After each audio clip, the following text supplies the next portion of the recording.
Muy buenos días, soy Namistar y vamos a hablar un poquito de lo que es la parte de biología molecular y dentro de ella lo que compone la parte básica y lo primero que se estudia cuando uno estudia biología molecular, que es la parte de membrana plasmática.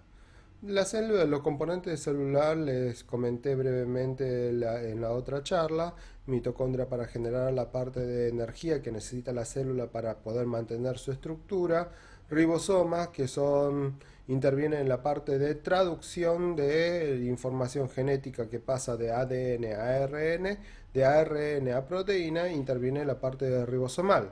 La parte del ribosoma va a terminar como resultado síntesis de proteína y esa proteína puede ser a nivel libre, a nivel de citoplasma o puede ser intravesicular que terminará interviniendo en diferentes procesos.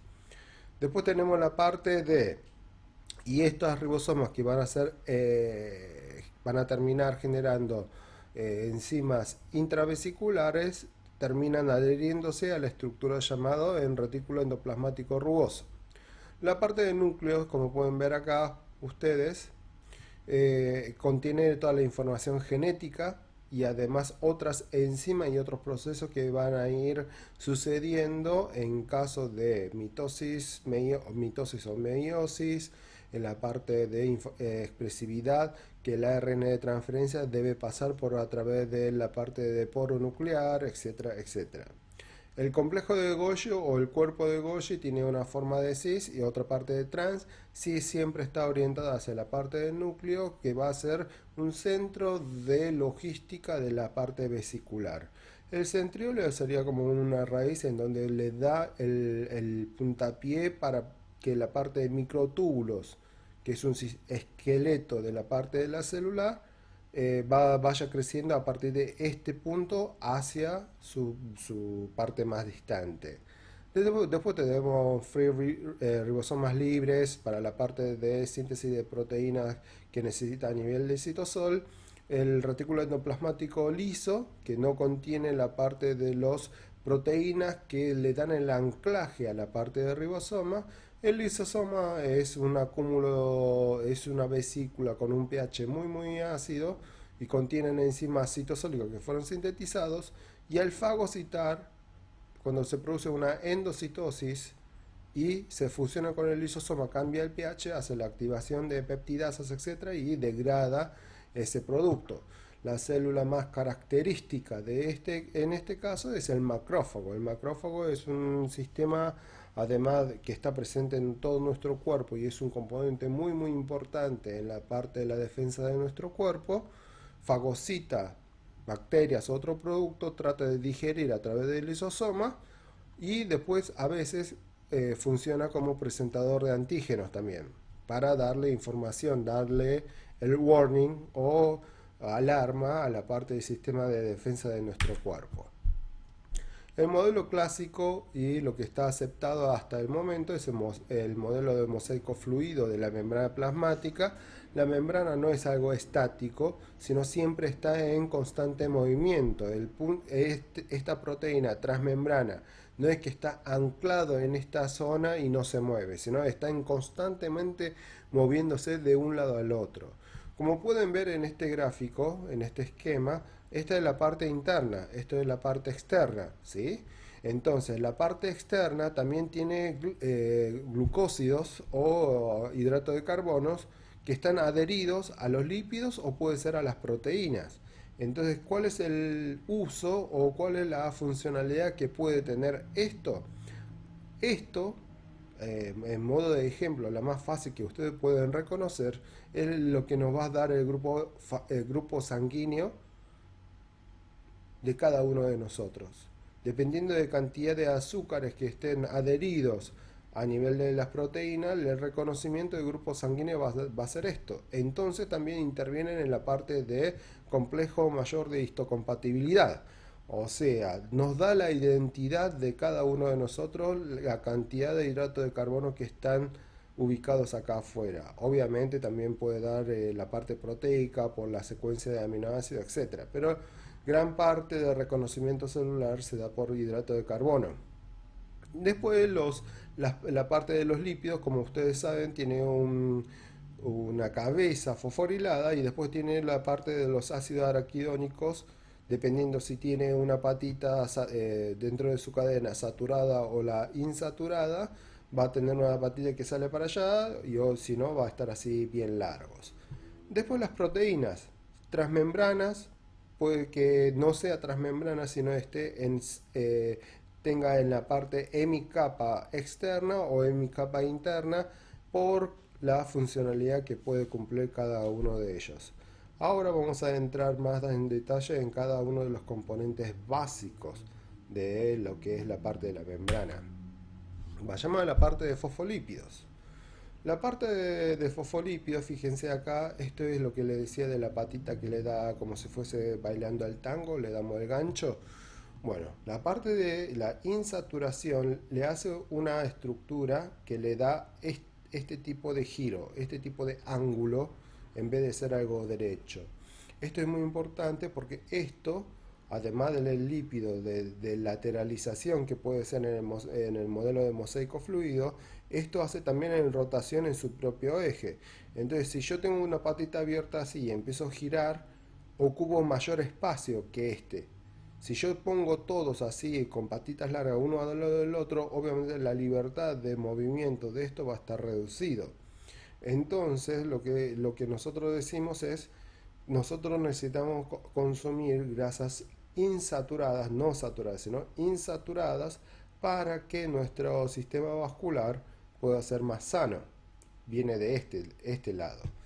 Pero el contra del colesterol lo que hace es se mete justo acá y le impide el insaturado que le permitía la rotación o darle más fluidez a la membrana. Se mete acá y contrarresta este efecto de las grasas insaturadas.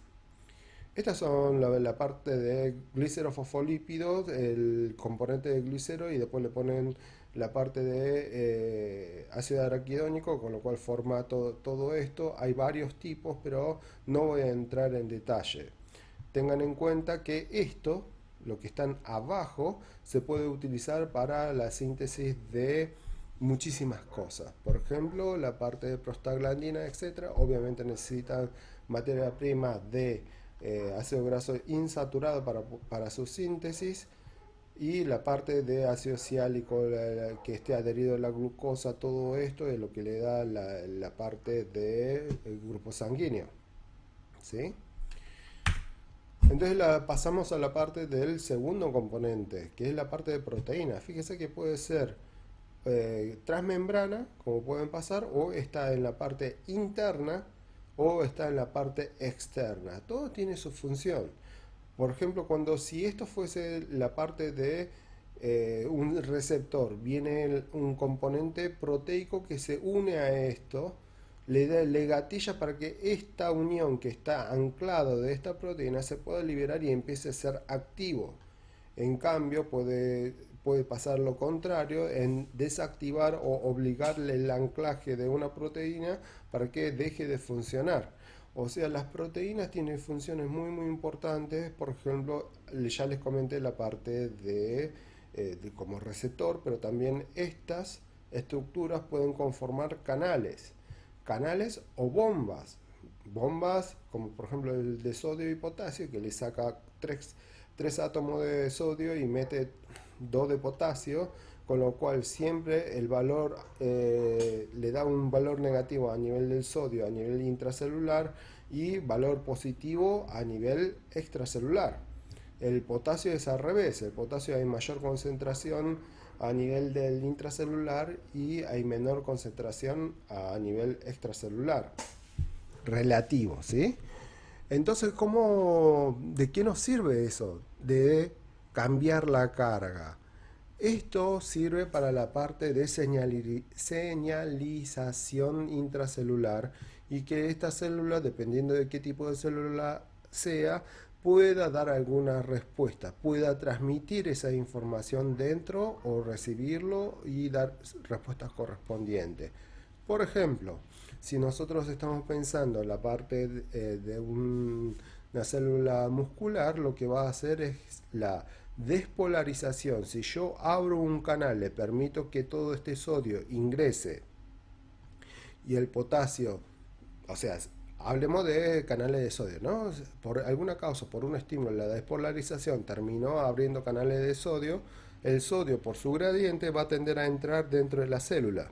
Pero no es que va a matar a la célula, sino va a cambiar la polaridad, porque siempre la parte intracelular es negativo, pero el ingreso masivo de sodio a nivel intracelular cambia la polaridad de la membrana.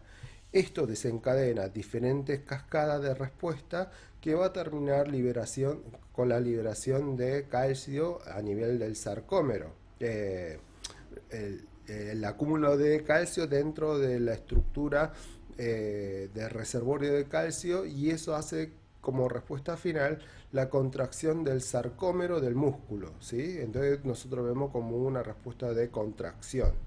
En caso de, por ejemplo, como ya les dije, hay mayor cantidad de potasio relativo dentro de la célula, si yo cierro canales que me impidan que el escape de potasio, acá en la membrana la carga positiva de potasio se va a incrementar y eso potencialmente va a gatillar otra respuesta.